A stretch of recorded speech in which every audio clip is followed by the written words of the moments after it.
Welcome to Talk of the Town. I'm Robyn Zimmerman along with Gawronski.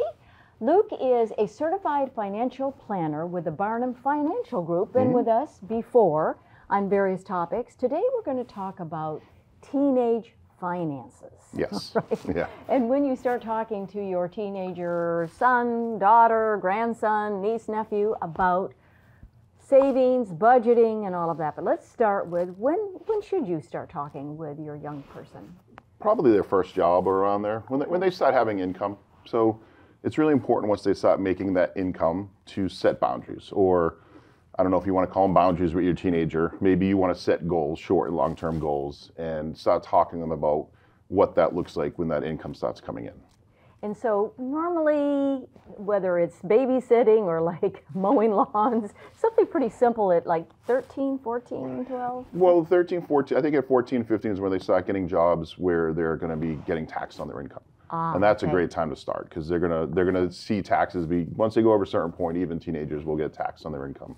So it's important to help them understand what's going on when that starts happening. So what would be some of the things that you would talk to your young person about their finances and now getting paid? Yeah, start with a budget. Introduce them to a budget, or what I would call cash flow with my clients. So add up all the money coming in from, like you said, babysitting. I have 2 young boys. I can tell you babysitters make a lot of money. I know they do. So babysitting, maybe they start their own business at 15 cutting lawns.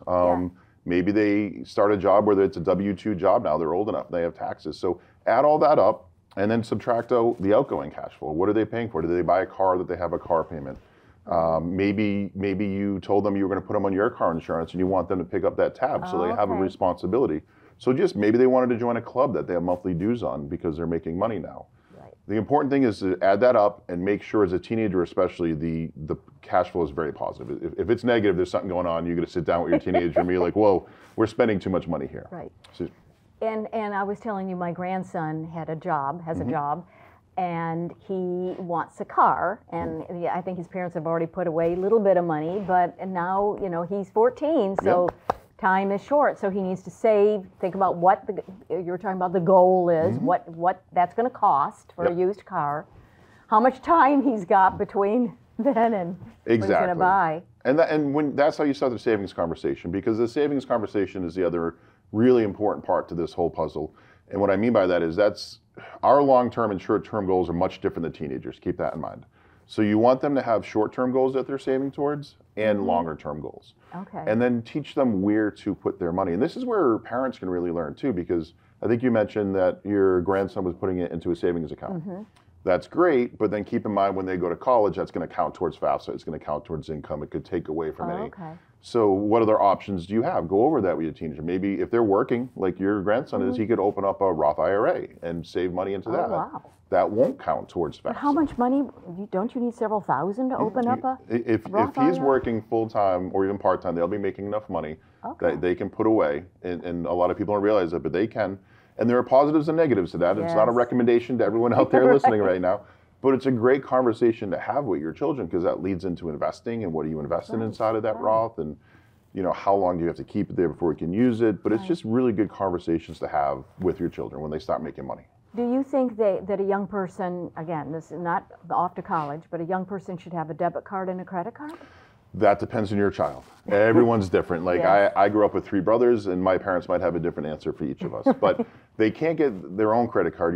There's positives and minuses. They're going to put it on you before 18. So you would have to add them as a qualified, designated user for your card, which could be wonderful, because what happens is their entire credit history your credit history on that card is going to be added to them. I see. So if you have great credit history and you're paying on time, you're doing them a huge favor, because they're going to get really good credit scores. And so we can come to you for advice about this. So when you're planning on this with your kids, I would also show them it's okay to go to people for advice. So bring them to a financial. I meet with my clients' kids all the time. Really? Oh, all the time. And talk about, well, what if you open a Roth or an IRA or this or save here. And some of the kids love it, some hate it. But parents know their kids. But it's good to have those conversations. And when you're talking about taxes, don't be afraid to talk to your CPA. Right. Bring them into the conversation. Let your kids understand taxes and how it's going to affect them in the future. Very good. Financial lessons for our teenagers. Yes. Thank you, Luke.